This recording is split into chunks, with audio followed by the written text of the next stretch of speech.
какие-то очень странные ступеньки. Вот тут как будто бы у нас ступени для великанов, прям гигантские. А вот здесь ступени, ну я не знаю для кого. Может и для людей, но нога здесь так полностью не встает. Посмотрите, какая она огромная. Вот эта дамба как раз и является границей того самого водоема. В чем-то действительно схожесть с Ангкор-Ватом прослеживается. Красота неимоверная, просто неимоверная. Как они это делали, а? Ух ты! Вот это да! Да, давно я не залезал в такую глушь. Ходить страшно, потому что внизу провалы. Они были. Вот засып, пожалуйста. Вот здесь не расчищено. Нет. Ну тут все опять, видите, вот эти острые углы. Вот это и есть следы древней высокоразвитой цивилизации. Вот я и выбрался. Но осталась вот эта изумительная терраса, которую нужно обследовать с большой осторожностью, потому что места не очень-то и разминированные. Сейчас мы поедем в сторону огромного водоема, вот этого вот Барая, вот как вы видите на плане, да, Барай. Находимся мы вот здесь, то бишь у восточного входа в храм Бен-Мелея, да, в котором мы только что побывали, вот реставрируемый вход туда.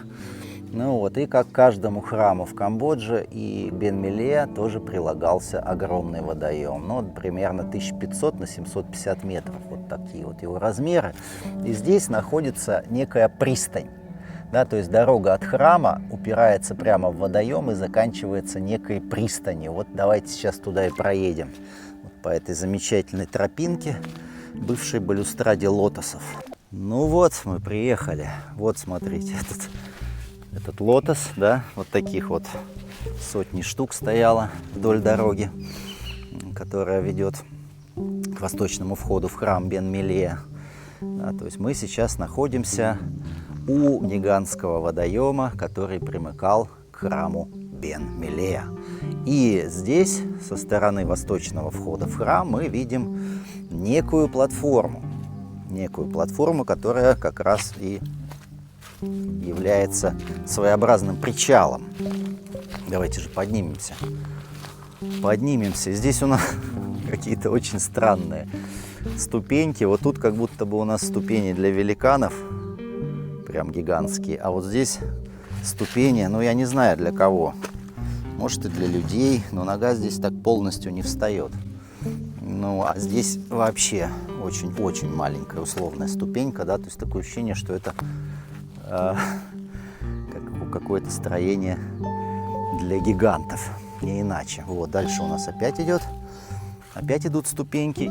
Здесь стояли какие-то, наверное, статуи, да, судя по тому, что мы видим пьедесталы. Дальше идет просто гигантская платформа, которая тоже, конечно же, была покрыта плитами из песчаника. Вот он торчит везде там торчит песчаник, да, то есть это было такое покрытие пола. Платформа действительно гигантская.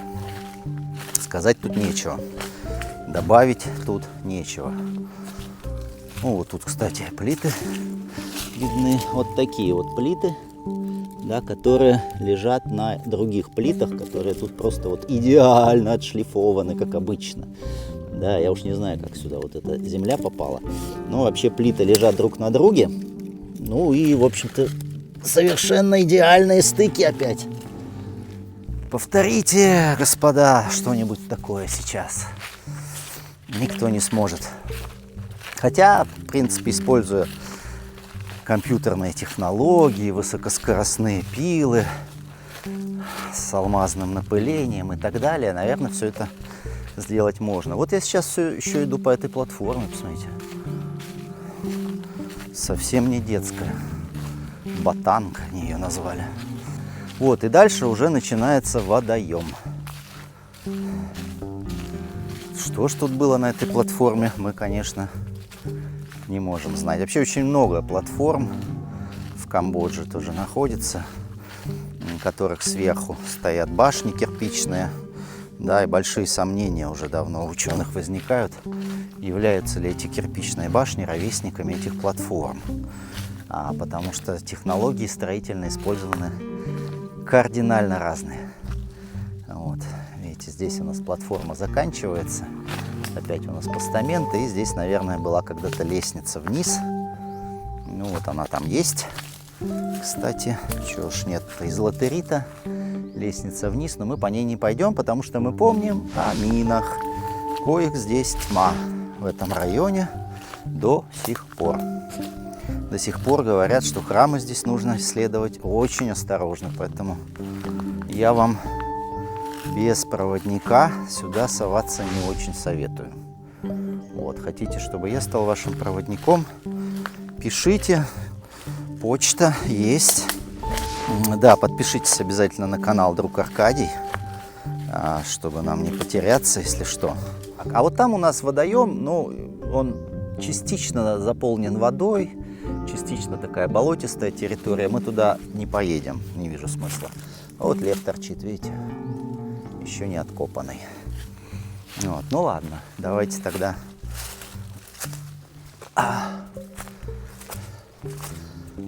Быстренько окинем взором, что же тут может быть еще.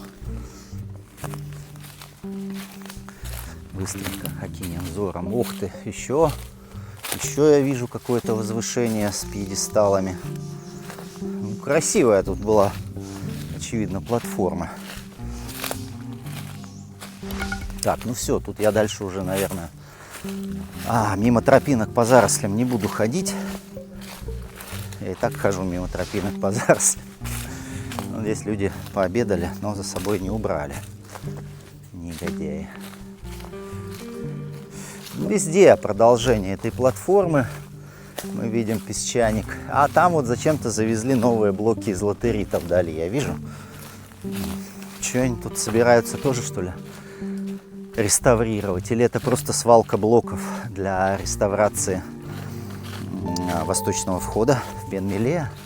Но в таком случае, почему же они их туда не привезли? К югу от этого барая находится тоже интересный храм, к которому тоже, кстати, примыкал водоем, у которого тоже есть такой же, я даже не знаю, как назвать, причал, не причал. Вот. Но тот храмик совсем маленький, но тоже интересный. Поэтому давайте-ка сейчас срочно отправимся туда. Так, друзья, я снова нахожусь в каком-то заколдованном месте. Прасад Чрей виднеется вдали. Прасад Чрей, он примыкает к комплексу Бен-Мелея. Находится, правда, на некотором расстоянии от него, примерно 1,5 километра от комплекса Бен-Мелея, но всего лишь 200 метров вот до этой дамбы. До этой дамбы, которая огораживала огромный водоем 1,5 километра на 750 метров, который примыкал к храму Бен-Мелея. Ну, вот такая деревенская жизнь. Вот мы поднимаемся сейчас по ступенькам из песчаника, обратите внимание, не из латерита, как обычно. Поднимаемся мы на дамбу. Вот эта вот дамба, посмотрите, какая она огромная. Вот эта дамба как раз и является границей того самого водоема. Видите, сейчас нам туда, наверное, никуда не пройти, потому что тропинок нет. Вот, а без тропинок я не пойду. Но туда еще метров на несколько десятков, на пару десятков метров еще вдаль уходит эта дамба. И дальше она уже обрывается. И там у нас водоем. Не хочу туда идти, потому что очень много мин в этой местности. Не до конца еще все разминировано. Здесь у нас даже висит такая незамысловатая табличка, видите, прасад Чрей. Чрей значит растительность, да. Прасад храм, да. Храм, покрытый растительностью, что ли, так можно перевести это с кхмерского. Но, как говорится, да, опять напоминаю о том, что все названия храмов, они поздние. Вот такие замечательные тут ступеньки из латерита, очень необычные, кстати. Очень необычная, я вам скажу. Датировка. Датировка это у нас начало 12 века, начало-середины 12 века, так же как и Ангкор-Ват. В чем-то действительно схожесть с Ангкор-Ватом прослеживается, безусловно. Вот здесь у нас от дамбы вела приподнятая терраса, которая полностью засыпана. Видите, уровень засыпа здесь в Камбодже, конечно, катастрофический. Вот у нас торчат лотосы каменные из земли. А когда-то они, в общем, фланкировали эту дорогу. Да вот они везде, видите. Вот они, вот они. Вот они, все в земле. Никакой реставрации, ничего. Но наши друзья-французы еще в начале 20 века здесь все хорошо расчистили. Вот поэтому мы сейчас отправимся все-таки на мотобайке. Не хочу идти пешком. И посмотрим внимательно, что же это за строение такое.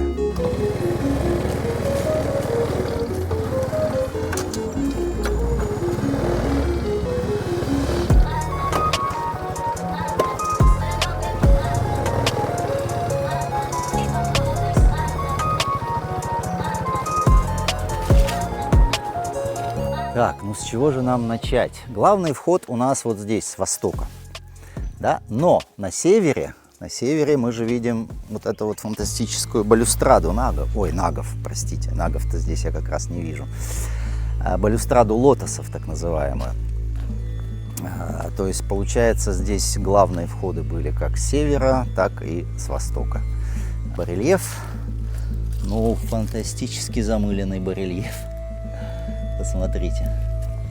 Это, конечно, да. Вот так пролежал он тут столетиями, очевидно, под дождем, под ветром и так далее. И вот что от него осталось. Давайте посмотрим, что у нас. Вот это. Ну, я не знаю. Я не знаю, это какая-то чешуя. Смотрите, что это могло быть. Гаруда, не гаруда. Вот тоже барельефы, сточившиеся со временем. Ну, а лотосы у нас, как обычно, красавцы. Давайте хоть к одному подойдем. Ой, все замылено, так, господи. Да, все очень сильно замылено. Ну что, пойдемте, давайте зайдем через северный вход, который, как я уже сказал, выходит лицом к главному водоему Бен-Меле, Бараю, 1500 на 750 метров. Ну и здесь нас ждут опять какие-то крохотные ступеньки. Вот смотрите, это же типа вход у нас, да? Вот давайте. У нас это вход. Вот. Однозначно вход. Мы же дверь видим, и все, и солнце светит прямо в камеру. Ну, я надеюсь, ничего страшного. Вот. И вот у нас ступеньки. Вот они. Вот такие вот маленькие крохотные ступеньки, по которым подниматься-то не очень комфортно. Так, ну что у нас здесь? Войти можно. Давайте сразу приступим к изучению дверного проема. У нас тут все как обычно. Красота, блин. Красота. Неимоверная, просто неимоверная. Как они это делали, а? Как они это делали? У меня один только вопрос всегда. Как они... Страшно заходить. Страшно заходить. Ох, какие жирные балясины. Гигантские, жирные балясины. И какие идеальные. Вот к балясинам вообще не придраться, поэтому я говорю, уже многие ученые говорят, что все-таки балясины это, наверное, творение предыдущей какой-то культуры, цивилизации, которые уже кхмеры, или может даже кто-то до них использовал при строительстве. Вот тоже посмотрите, как изумительно встречаются вот эти 4 части крыши в центре. То же самое мы видим, кстати, в Ангкор-Вате, да? Такой прием. Вот тут был засып. Это все французы расчистили в начале 20 века. Дальше-то как? Ну, только пролезть под ней. Да. И дальше мы через вот это, кстати, уже латеритную конструкцию, заметьте. Вот только что там везде был песчаник снаружи, а внутри мы уже видим латерит. Но, тем не менее, крыша все равно собрана из песчаника. Тяжеленная крыша, представьте себе. И они вот могли как-то это все легко делать. Что же у них за краны такие были, ребята? Ух ты! Вот это да! Да, про этот храм, опять же, ничего толком не ясно, кроме вот описания всего, что мы здесь видим. Очень маленький, посмотрите, какой крохотный. Прям крохотный. Предполагают, что это был один из многих храмов, которые были расположены вдоль Королевской дороги, которая вела из Анкора в Приакан-Кампон-Свай. Вот, собственно, и все. Какие-то археологические материалы нам, любителям, недоступны. Ничего нельзя найти толком. Ух ты, что я вижу. Давайте подойдем. Давайте же немедленно подойдем. Смотрите, здесь у нас заложен оконный проем опять. Ну вот видите, вот эта вся латеритная структура, такое ощущение, что вторично. Но как же им удалось тогда сохранить вот эту верхнюю структуру из тяжеленных глыб песчаника? Очень странно, да? Очень странно. Очень странный метод строительства. Честно говоря, в Анкор-Вате не так. А здесь, видите, закладывали когда-то окно латеритом. Похолодал, наверное. Ну, по идее, не предполагалось, наверное, здесь закрытое окошко, потому что если бы оно предполагалось, они бы просто сделали фальшивое окно, как они это всегда делали. Нет, они просто заложили латеритом. Вот, ну вот эти все вещи. То, что я люблю. Смотришь, просто поражаешься. Ну вот здесь у нас, видите, опять идет стена из латерита. Стена ли это или галерея все-таки? Ну, это мы потом посмотрим. Наверное, все-таки просто стена. Хорошо. Ух ты! Гигантский блок. Вот этот хороший, мощный блок. На несколько тонн тянет. Да, что пишут про него, опять же, что характер разрушений такой же непонятный, как и в храме Бен-Мелея. Да, там тоже центральная башня полностью разрушена. Посмотрите видео мои из храма Бен-Мелея. Их несколько на канале, я обязательно дам ссылку в описании к этому видео. Вот, и там тоже непонятный характер разрушений. Так, здесь мы упираемся в фальшивую дверь. Соответственно, нам надо придумать пути обхода. Где ж мне обойти-то? Не так-то просто здесь, я смотрю. Вот как, что могло разрушить? Что могло разрушить эти храмы? В чем причина? Непонятно. Здесь опять у нас куча барельефов. Очень хороших. Очень качественных. Но тоже уже немножко замыленных. Ну, конечно, почти 1000 лет, если верить официальной хронологии. Ну, вот, то неудивительно.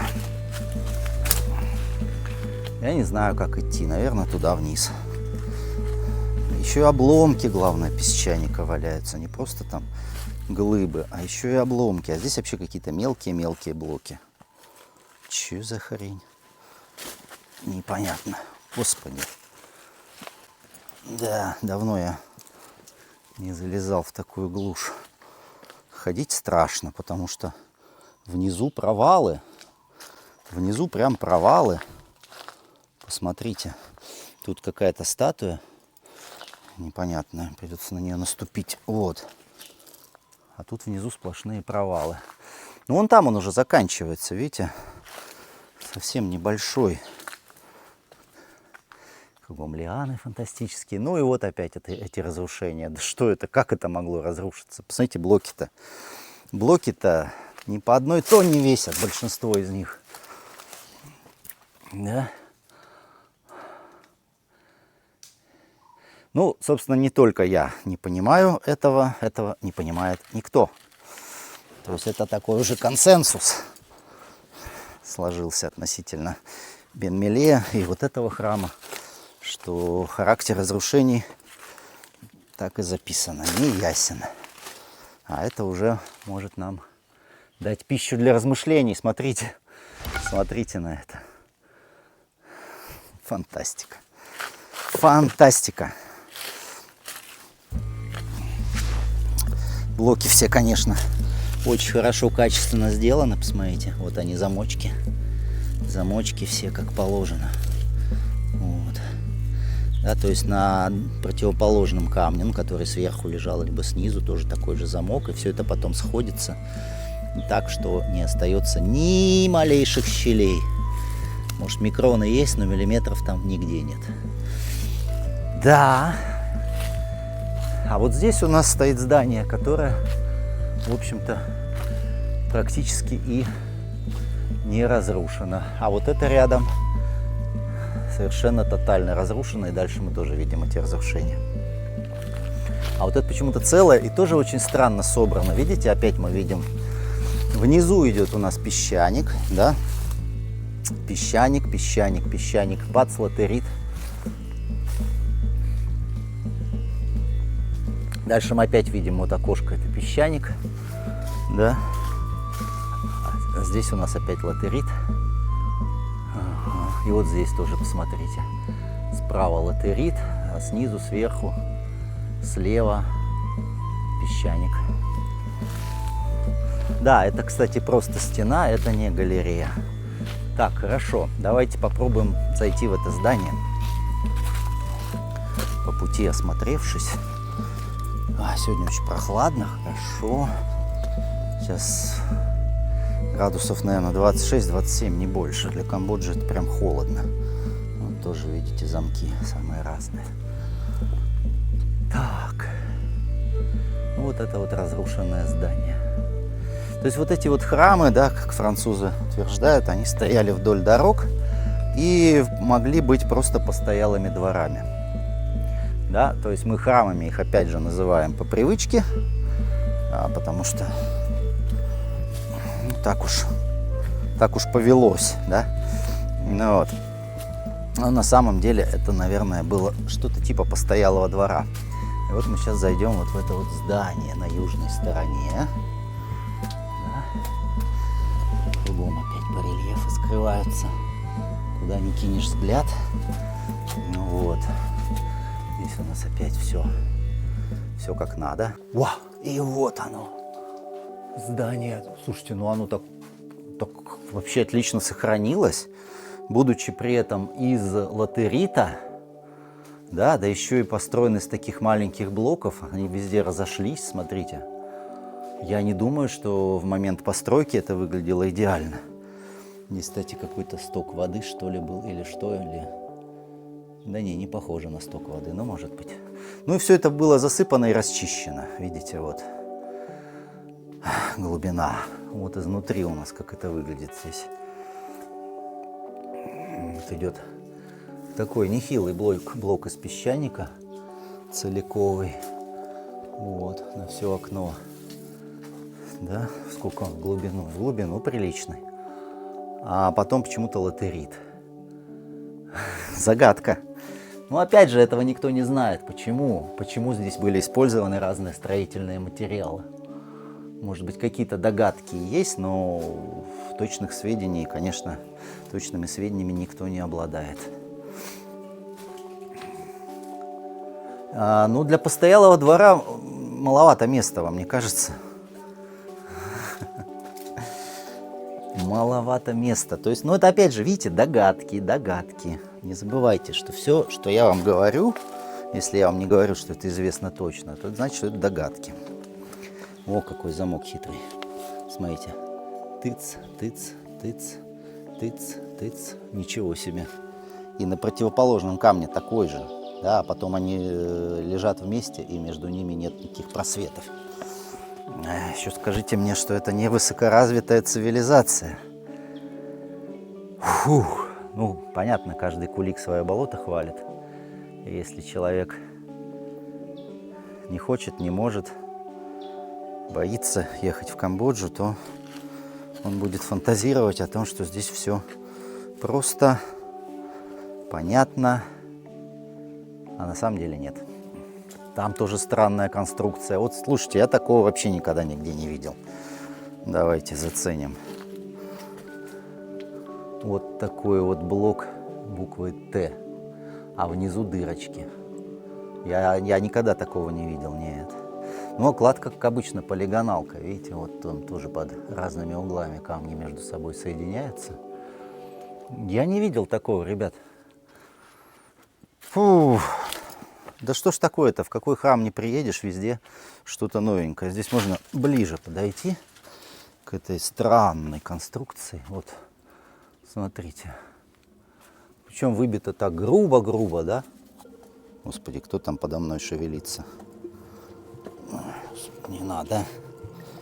Не надо. Ну и вот такие вот отверстия. Да, для чего они были? Вот засып, пожалуйста. Вот здесь не расчищено. Вот здесь не расчищено. Это весь засып. Тот самый, который мы так любим. Вот он. Земля, трава растет, видите? Вот так вот у нас выглядит засып. Покрывается листвой, травой. А представляете, сколько вот таких вот сооружений здесь еще под землей? Ну, как говорят, только половину храмов нашли. Не раскопали, а именно вообще нашли. Да, вторая половина, это еще примерно 2000 храмов, находятся под землей в неизвестных местах. Ну, вот крыша, посмотрите, как такие крыши делать из камня. Ну вот здесь уже блоки побольше, я смотрю. То есть где-то побольше, где-то поменьше. Почему? Не очень понятно. Так. Вот это у нас библиотека. Вот видите, как узнаем библиотеки? По слуховым окошкам. Вон там, видите? А наверху такое окошко. Это значит, что здание это являлось библиотекой. Но не той библиотекой, да, опять же, как вы думаете. Просто так назвали их французы в свое время и уже не переназвали. Потому что в итоге-то непонятно, для чего они нужны, поэтому другого названия уже и придумывать не стали. Ну, зато сказал библиотека, и всем все понятно, да? Она тоже странная. У нее вот это гигантское окно меня очень сильно смущает. Ну, ладно. Так, балясин тут никаких нет. Были ли они здесь, вообще непонятно, да? Потому что, ну, хоть что-то должно было от них остаться, но почему-то нет. Ну, тут все опять, видите, вот эти острые углы. Вот это и есть следы древней высокоразвитой цивилизации. Потому что вот таких углов у нас тут сотни тысяч по всей стране, да, вот таких вот, вот такой вот потрясающей обработки у нас тут много. Давайте зайдем в библиотеку через окно. Господи. Нет, там балясины были. Вот видите, отверстия для балясин. Это их унесли на строительство другого храма, наверное. Тут вообще крохотные камушки. То есть вот эту библиотеку ощущение, что построили позже. Ну, опять углы, да. Вот эта фантастическая кладка камбоджийская. Она, конечно, очень сильно удивляет. А еще сильнее удивляет то, что эти храмы были в итоге разрушены. Потому что, ну, блин, технологии строительства, которые здесь применялись, они не имеют аналогов, наверное, в мире. А как же тогда все это разрушилось? Ну, понятно, что вот эта вот стена, она упала, тут вопросов никаких к ней нет, да?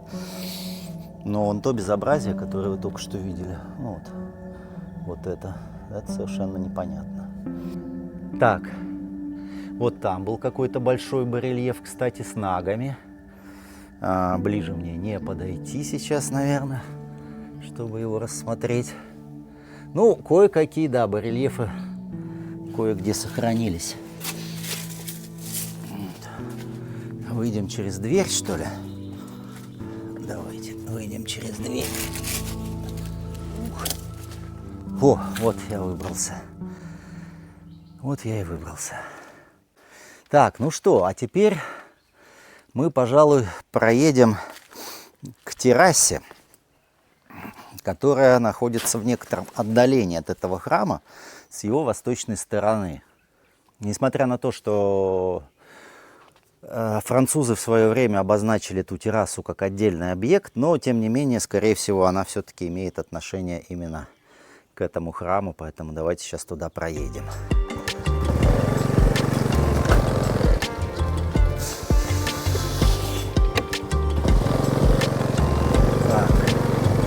Так, ну что ж, едем мы туда, где должна быть терраса. Вот опять я рулю одной рукой. Вот, ну, ладно, ничего страшного. Вот это значит у нас была дорога, понимаете, да? То есть вот эта вот тропинка, там внизу под нами где-то дорога, ну, возможно, из песчаника. Скорее всего, из песчаника. Так как и в Бен-Мелеа тоже дорожка такая из песчаника. Но никто ничего не копает, как видите. Раскопки здесь еще не ведутся. Вообще храмы, вот эти, по которым я езжу, мелкие, расчищались все еще давно французами. В 20 веке, в начале, в середине 20 века. Вот, ну мы и приехали. Вот она впереди. Вот она впереди. Так. Вот она, терраса. Терраса, опять же, упиралась в водоем. Ну, все стандартно. Так же, как и в Бен-Мелеа, восточный вход упирается в бывший водоем, от которого здесь уже, похоже, ничего не осталось. Но осталась вот эта изумительная терраса, которую нужно обследовать с большой осторожностью, потому что места не очень-то и разминированные. Вот, здесь терраса, опять же, у нас из песчаника. Мощная, плотная такая, хорошая. Не знаю, можно ли подняться наверх. Нужно ли подняться наверх. Ну, давайте хотя бы посмотрим, где она заканчивается. Вот пока что она идет. Ага, вот, есть тропинка. Идем по тропинке. Тоже украшена барельефами. В общем, все как положено.